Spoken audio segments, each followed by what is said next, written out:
That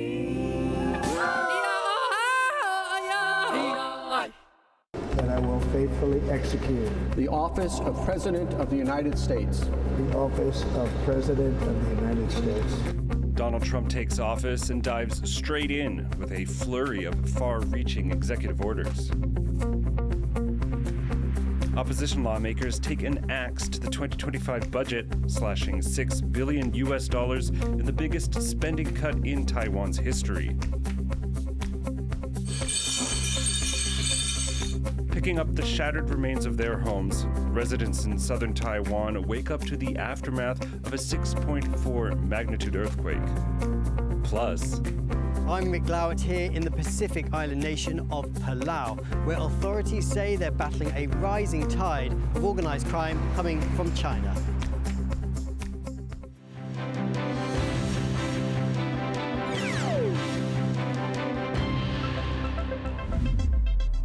a warm welcome to TaiwanPlus News. I'm Philip Broussard. The United States has sworn in its next commander-in-chief. Thousands of people showed up to support President Donald Trump on his first day in office. Leslie Liao reports from Washington, D.C. That I will faithfully execute The office of President of the United States. the office of President of the United States. A solemn oath as Donald J. Trump is sworn in as the 47th President of the United States, his second term as the American Commander-in-Chief. Overcoming multiple assassination attempts and a felony conviction, Trump has completed one of the greatest political comebacks, now promising swift action on key campaign issues like immigration. Today I will sign a series of historic executive orders. First, I will declare a national emergency at our southern border. Delivering on those words, the president went on to sign several executive orders at an inaugural rally where supporters turned up in droves. Tens of thousands of people have lined up on the streets of D.C., braving frigid temperatures to attend and witness Donald Trump's inauguration at the Capital One Arena over there. The line starts on this side of the street, goes down that way, and snakes all the way around. There's a sense of excitement here, and we spoke to a few people online to get a sense of what they're thinking on Inauguration Day. I'm most excited to just be there. I've got my little binoculars and to someday in the future be able to say I was there. Donald Trump, he needs to get rid of the illegal immigrants. I'm excited to make things great again. Trump the border, stability in our country, restoring values to our citizens of America, and to just pull us back together. We're excited about where America is going, where we're all going to be united as one, and Donald J. Trump is going to take us there. Lawmakers from Taiwan were also at the Capital One Arena, while the delegation's leader, Legislative Speaker Han Kuo-yu, and representative to the U.S., Alexander Yu, attended a separate watch party in the Capitol building, an area designated for ticketed guests after the ceremony was moved inside. Han expressed optimism about the future of U.S.-Taiwan ties under a second Trump presidency.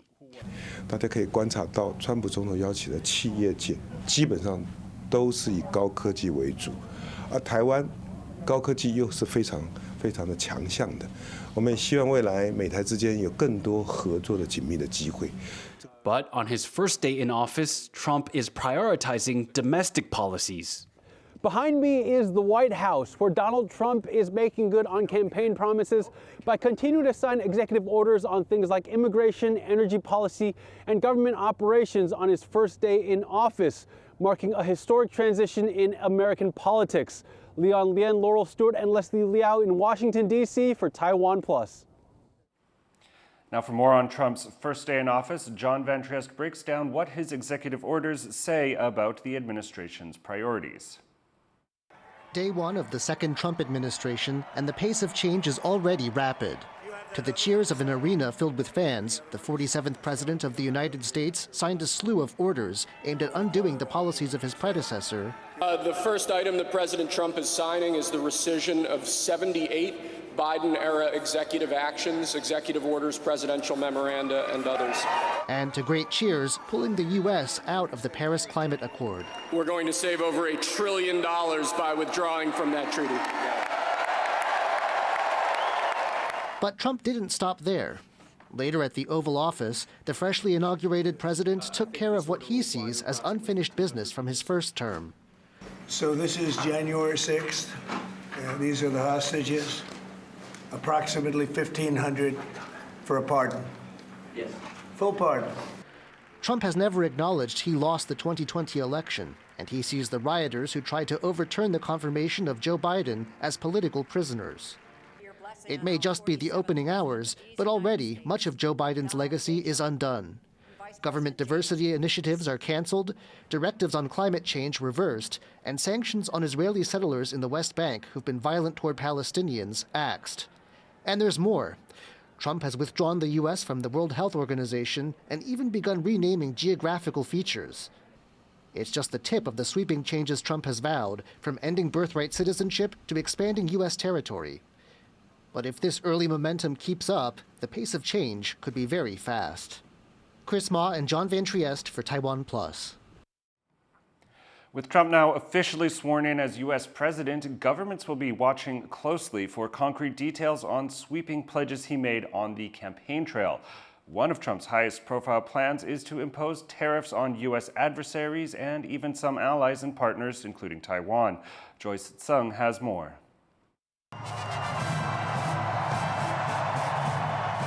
Countries around the world have been bracing for a second Donald Trump presidency and his renewed promise to put America first. That includes a pledge to slap tariffs on all goods coming into the U.S. to address trade imbalances, particularly with China. It's a threat that's already caused shipping firms to front-load cargo bound for the world's largest economy. And his rhetoric has also raised fears in Taiwan, particularly in its valuable high-tech sector. Taiwan, they stole our chip business. Last year, Taiwan posted a record-high trade surplus with the U.S. With its unmatched dominance in advanced chips, the booming AI sector has helped drive up Taiwan's exports to the U.S. by over 80%, reaching almost $65 billion. And despite the anxiety within the sector and among lawmakers as Trump takes office, both Taiwan's economy minister and central bank head remain confident that the country won't be targeted by punitive tariffs. But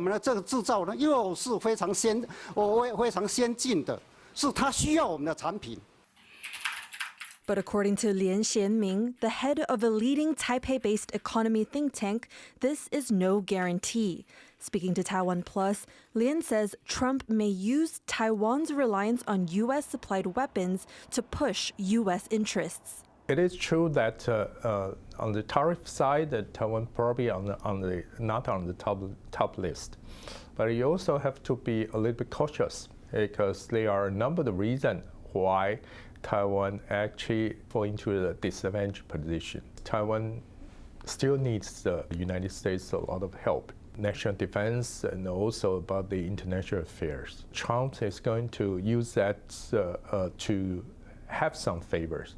Trump has made clear he wants to bring manufacturing and jobs back to American soil, a goal that Lian says won't necessarily be detrimental to Taiwan. As an island nation prone to earthquakes and facing a threat of invasion from Beijing, investing overseas can help Taiwan's economy become more resilient. But would you also be worried about Taiwan being taken advantage of? Of course, but we should use that as the opportunity to see whether it's possible after all this experience that we are able to build up a true international company. Lian says the expansion into Arizona of Taiwanese chip giant TSMC has been a key first step and case study for other Taiwanese firms looking to do the same. The company's problems with local labor unions, an important lesson of the cultural challenges to overcome. Economic leaders here say that investing overseas is not about giving up Taiwan's tech advantage, but rather expanding the country's global importance and even to explore sectors beyond chips. All to say that despite newly inaugurated President Donald Trump's agenda of America First, Taiwan can still work with the U.S. in a way that brings win-win results. Joseph Wu, Andy Xue, and Joyce Zhen in Taipei for TaiwanPlus. Many people are condemning a hand gesture Elon Musk made at U.S. President Donald Trump's inauguration ceremony, comparing it to the Nazi salute. And I just want to say thank you for making it happen. Thank you.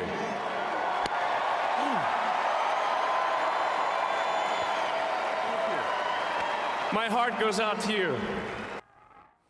The salute, with a raised right arm and the palm facing down, symbolized loyalty to Adolf Hitler and the Nazi regime. It is now widely recognized as a hate symbol. Musk, the world's richest man, has been close to Trump throughout his campaign and transition.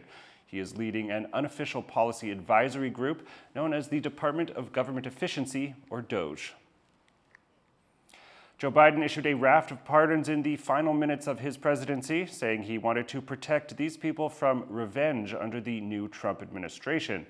Biden pardoned his siblings and their spouses, saying his family had been subjected to unrelenting attacks and threats. He also pardoned former U.S. Chief Medical Advisor Dr. Anthony Fauci, retired General Mark Milley, and the House committee that investigated the January 6 attack on the Capitol. The former U.S. president said the pardons did not imply guilt, but were to preemptively ward off what he called unjustified or politically motivated prosecutions. Opposition lawmakers have taken an axe to Taiwan's 2025 budget, slashing $6 billion in the biggest spending cut in the country's history. Cadence Quaranta reports. Major cuts to Taiwan's 2025 budget. A total of over $6 billion cut, the most in history, made by the opposition Kuomintang and Taiwan People's Party, who have a majority in the legislature but don't control the executive branch. Among the cuts, the Foreign Ministry's entire media and policy promotion budget was slashed, and 50% of its operating budget was frozen. The Mainland Affairs Council, overseeing relations with China, had its operating budget also cut by 30%, and the budget for Taiwan's public television service, which includes TaiwanPlus, was cut by over $6 million. Taiwan's premier has denounced the cuts, arguing the TPP and KMT are putting Taiwan in danger. 2100亿就是6.7%。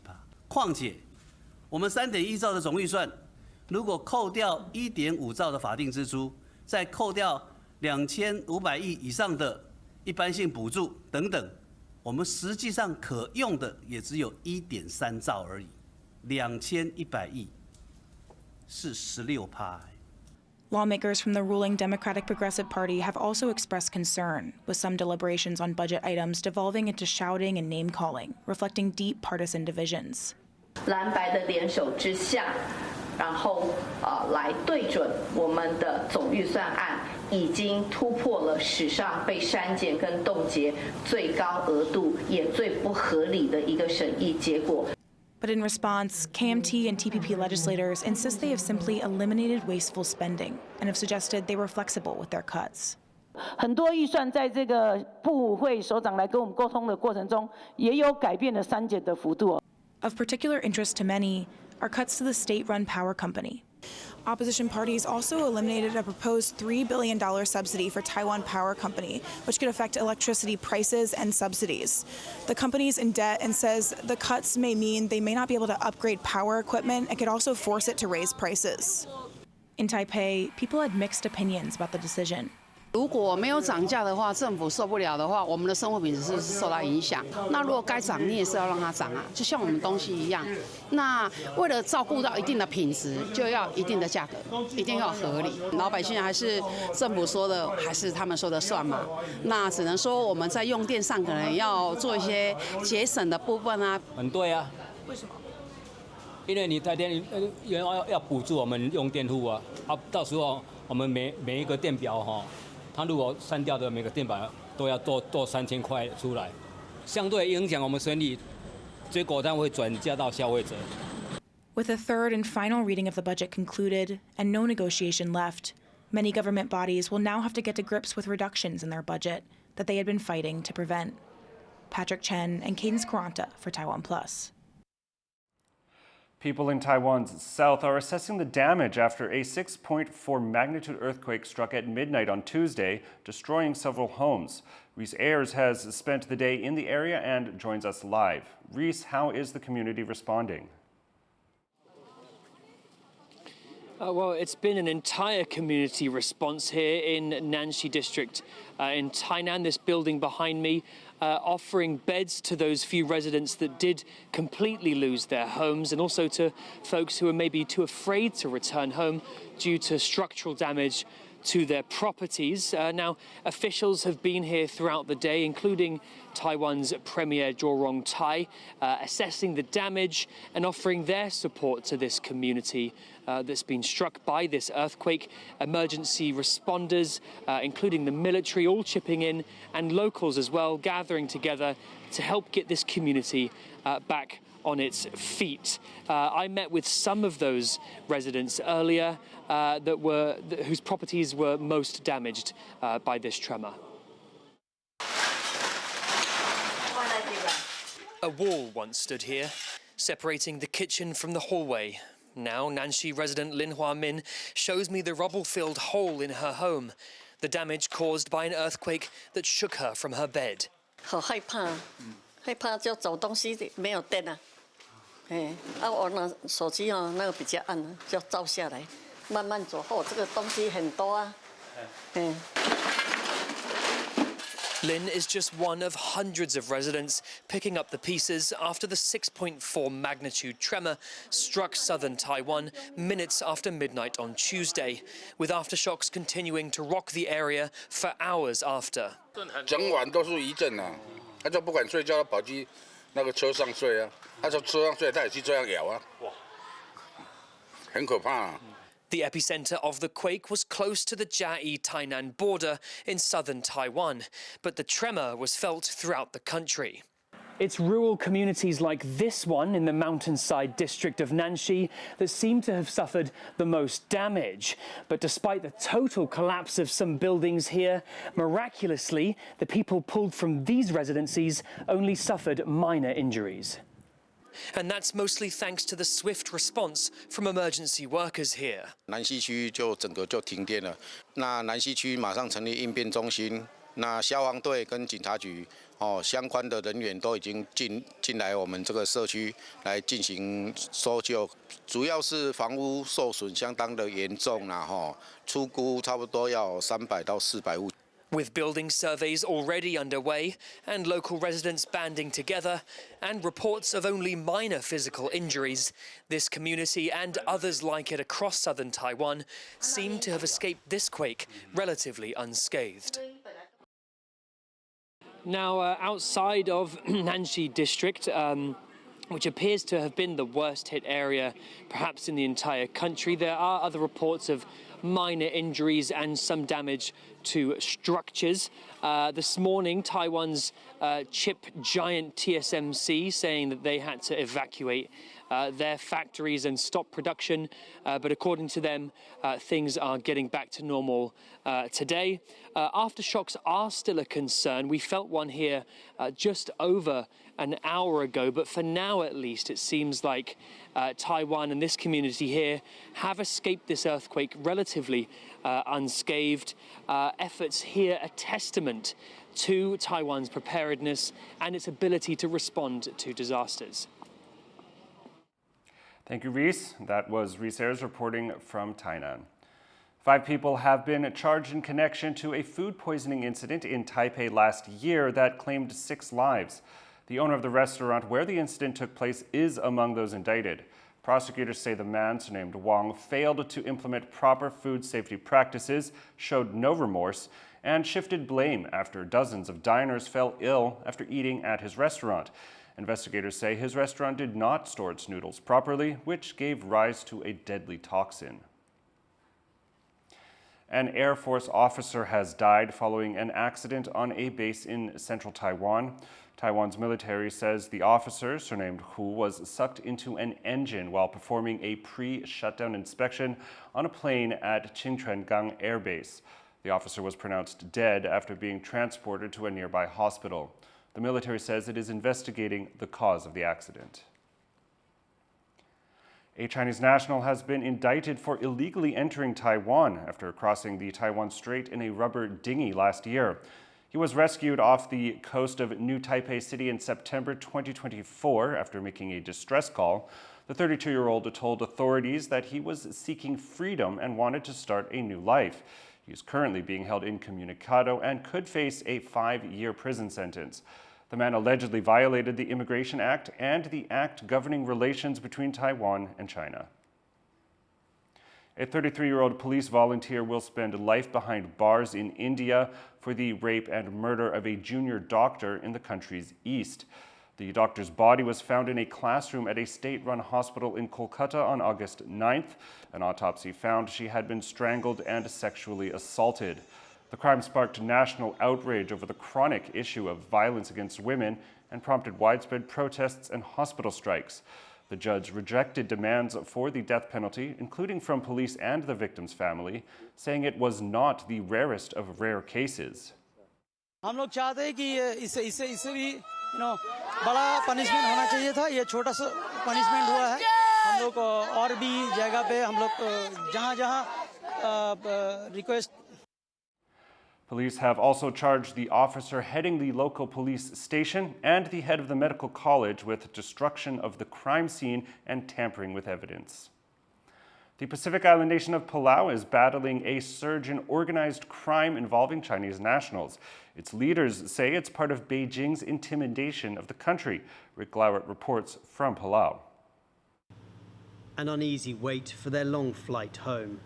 These Chinese nationals came to Palau as tourists. Now, they're being deported from this popular island destination, arrested for allegedly running an online scam ring from a Chinese-owned downtown hotel. The latest in a slew of organized crime cases here involving people from China or the PRC.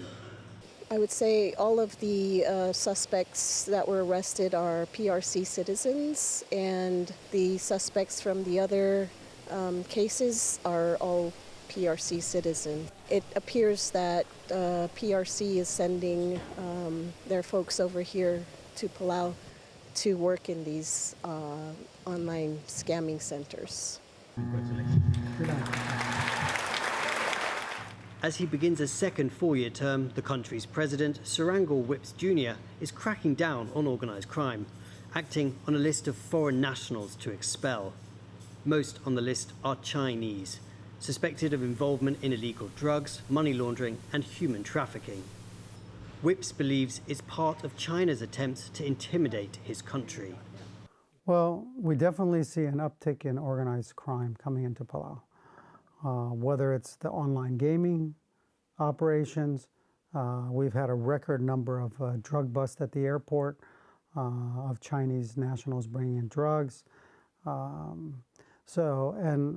These are all issues, I think, that help weaken us as a nation. Situated in the Western Pacific between the Philippines and the US territory of Guam, Palau says it is no stranger to Chinese tactics. With China as its biggest investor and source of tourists, this small island nation has already gone through rounds of economic incentives and punishments from Beijing, especially because of its relationship with Taiwan. With a population of only 18,000, Palau is one of just 12 countries around the world to officially recognize Taiwan, a self-ruled democracy that China says is part of its sovereign territory. High-level Taiwan officials, including the country's president, have been hosted here, visits that Beijing has made it clear it's not happy about, preferring that Palau cut ties with Taipei and instead establish official diplomatic relations with Beijing.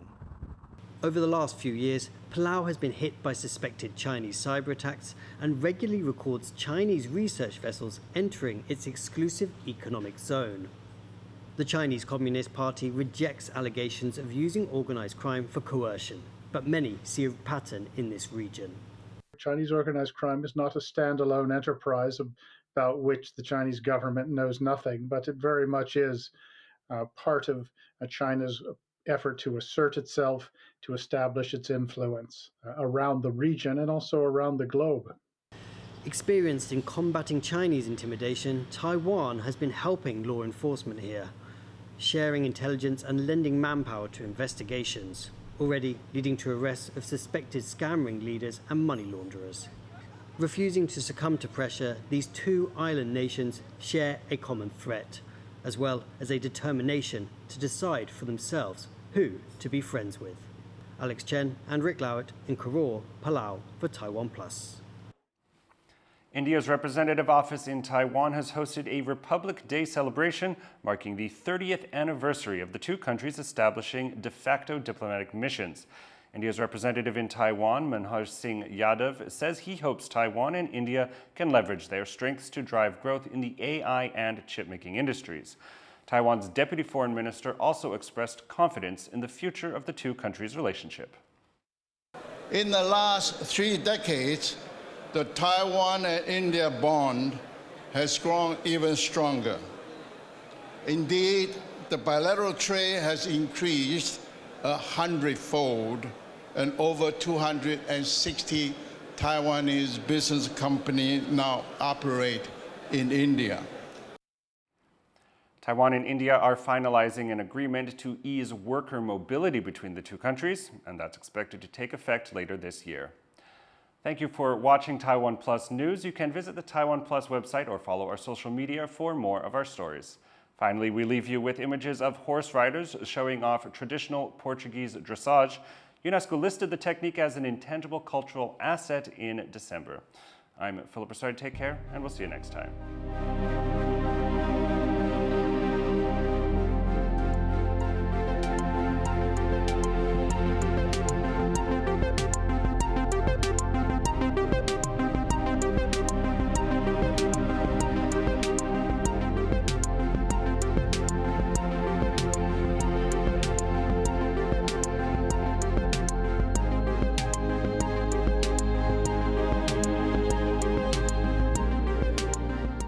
I'm Joyce Dunn in Washington, D.C., and you're watching TaiwanPlus News, a voice of freedom in Asia.